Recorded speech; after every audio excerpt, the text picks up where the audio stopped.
Good evening, friends.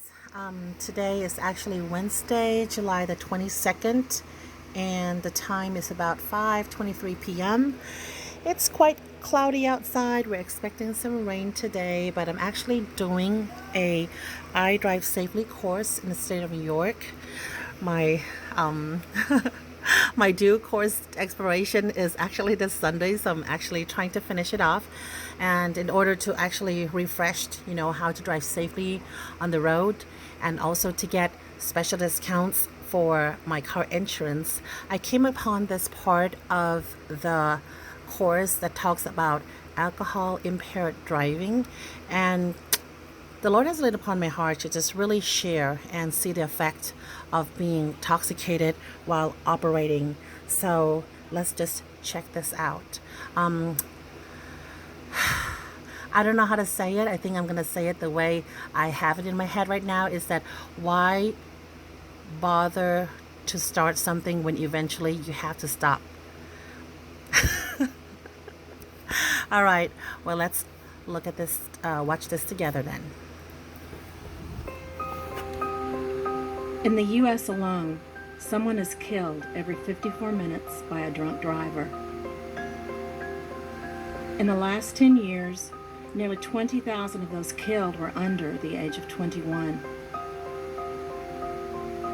The number of people suffering the pain of these deaths, mothers, fathers, brothers, sisters, grandparents, family, friends, and others, exceeds 800,000.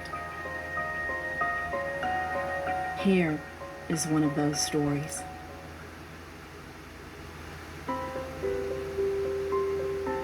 Knowing that I was pregnant with twins was quite an exciting thing for me. Just an extra special blessing, I thought, because motherhood for me was just what I was meant to do. I put them in the same crib, one down at one end and one down at the other end going across the crib. And I separated them thinking that they would disturb each other if they were touching. About 15 minutes later, I came in and they had wiggled and worked their way until they were touching. Aww. I realized, at that moment that the bond that they shared was so close. The idea that Megan and I's relationship was just sisters, not to me, not at all. She's my best friend. We had a great childhood. I was the middle child.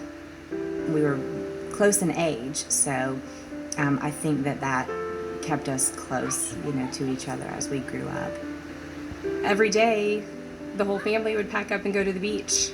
We'd pack the cooler and walk across the street, and literally hours were spent at the beach. Megan and I would always be belly up to the cooler, wherever the snacks were, wherever the soft drinks were. That kind of became a laughing joke. It's wonderful being the mother of boys because they love their moms. Eric Smallridge is my baby boy. In many ways, they've all been the joy of my life, but he was, as the baby, special in a number of ways. He was always the best athlete, probably was the best student with the grades. He was just a tenacious kid, he was full of energy, and he was so competitive against even myself when we would play basketball or anything. We went on a lot of campouts. Quite frequently we'd go out and cook chili and stay out in the great outdoors overnight and the like, even when they were very young. Rainey was a den mom, I was a cub leader, and all the three boys were Eagle Scouts.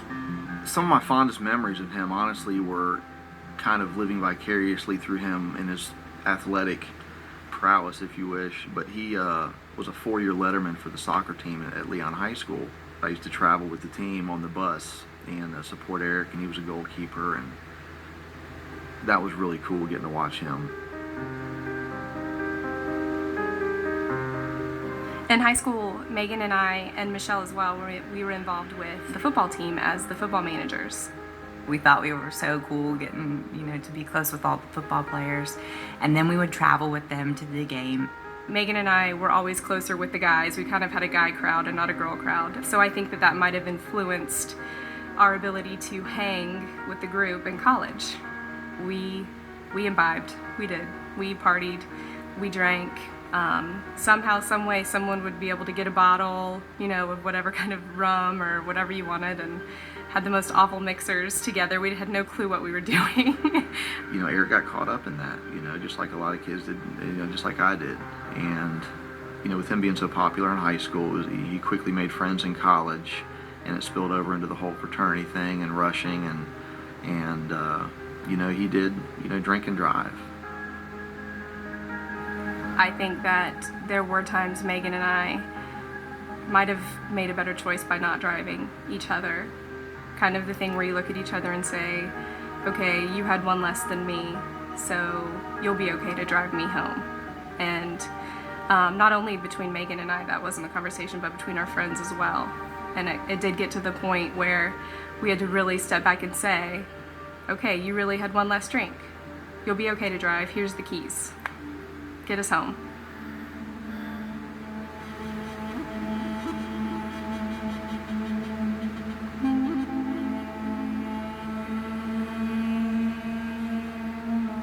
Megan and her best friend, Lisa Dixon, were driving home after an evening of babysitting and hanging out on Pensacola Beach.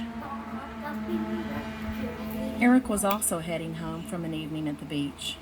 He'd been hanging out with friends all day and had just capped off the night with some drinks at a local beach bar.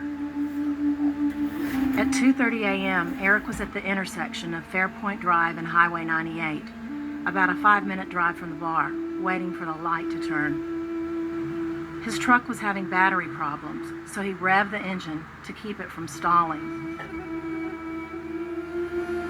A white car in the right merge lane beside him mistook Eric's revving as a challenge to street race. Both cars jumped off the line. Eric was oblivious to the white car beside him until it started cutting into his lane. Eric's truck rammed into the back of Megan and Lisa's car, sending it spinning out of control before impacting a tree. Both girls' necks were snapped by the impact. They were killed instantly. Neither Lisa nor Megan had been drinking that night. About 8:45, my sister-in-law shows up at the door, and she's standing there, and she said, "There's been an accident. It was Megan. She didn't make it." And my mind immediately began racing about the last time I talked to her. I picked up the phone and said, "Hey, Dad," and he said, "I have something I need to tell you." And I said, "Okay." And immediately, your heart sinks. He said, "There's been an accident. It was your sister." And he didn't even have to tell me which sister. And that's all I remember. And he said, "Well, there's been an accident, and it was Megan. She didn't make it." I learned what wailing was, from deep down in your soul. This horrible wailing comes out. I said to her, "No, you're kidding." A million memories, a whole lifetime just flashes before your eyes, and you just think, I thought, oh, does Carmen know? I fell on the floor, and I'm assuming that I fainted. I don't know.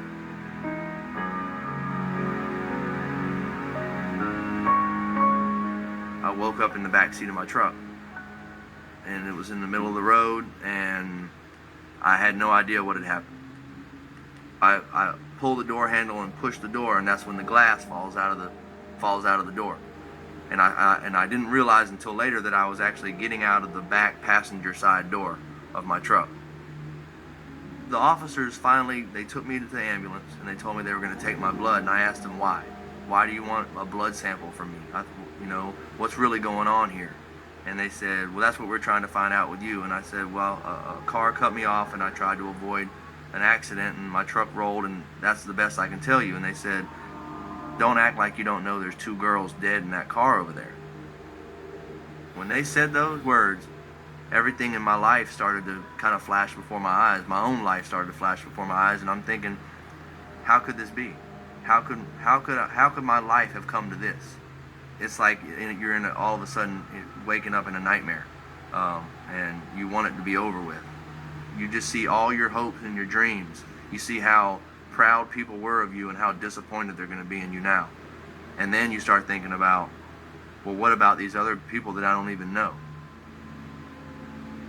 Blood tests showed Eric's blood alcohol level at 2.5 times the legal limit. Part of me knew that I shouldn't be driving, but the other part of me said, yeah, but what about the other 50 times that you've been worse than this and nothing ever happened? You always seem to made it, you know? One of the guys that was with me earlier that day came over. He was going to jump start my truck, and he said, are you sure you should be driving anyway? You know, why don't you just go ahead and leave the truck down here? You know, I have expensive rims and I have some stereo equipment in this truck, and I really don't want to leave it here anyway, you know, so yeah, I can drive, Mike, you know, I'll be fine. Everything's going to be cool. I'll be safe. On October 3rd, 2003, Eric was found guilty of DUI manslaughter and sentenced to 22 years in state prison, 11 years each for Megan and Lisa's deaths. Eric Smallridge was a good guy. He had his life in front of him. He made a horrible choice, and the consequence of that choice, we can never back away from. It's there. It's there forever and for everybody. A decision can be so dramatic that you graduate from college in April, and in July you go to prison, and that's exactly what happened to me. The decision to drink and drive that night cost me everything. I had high expectations. I had plans of getting married. I had plans of working my way up the corporate ladder. Everything that I had hoped and dreamed of kind of was just, it was swept away all in that moment. We prosecute DUI cases very aggressively. We do not plea bargain or reduce a DUI case from DUI to reckless if we can prove it. If you get caught drinking and driving, you lose your license. You are adjudicated guilty. That is there forever. It can never be expunged or removed. Mom can't help you, Dad can't help you, Grandpa can't help you, I can't help you. There are consequences for our choices. If you drink and drive and kill somebody, you're going to prison. A prison is a very bad place to be. I've personally prosecuted a defendant for killing another person in prison, and the violence inside prison is really, in my opinion, remarkable. There is violence, plenty of it, but you know, you just do your best to stay safe, and you just pray that that your family will still be there when you get out. But I've lost my grandma since I've been in here, and I know plenty of people who have lost their parents, and it's devastating. What I would say is, if you're going to drink, and I would urge you not to if you're underage, but I'm not stupid.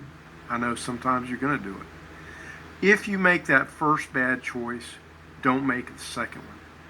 Don't drive. Don't get in a car with somebody who's driving. Because the consequences of that can be life-altering forever. A guy came to my high school to tell me about drinking and driving, and I was too cool for that. It wasn't going to happen to me. You're preaching to the choir here. I just, for some reason, thought I was above that. I was 10 feet tall and bulletproof. But now here I am sitting in prison. People have to understand it has a devastating effect on the families.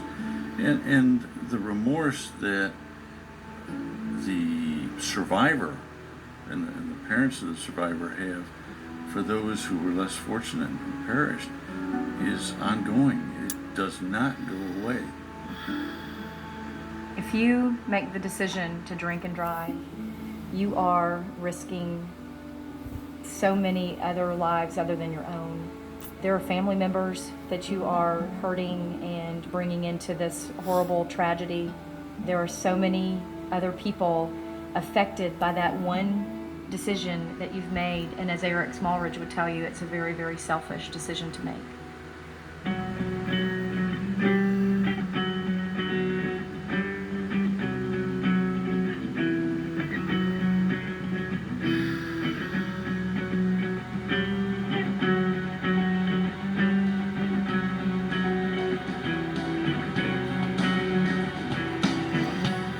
Oh my goodness.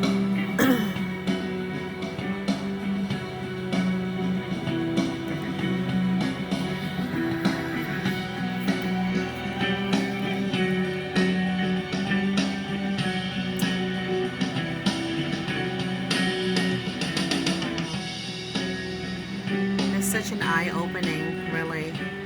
And just one choice, one poor choice that costs lives of those that are lost, Lisa and Megan and their family.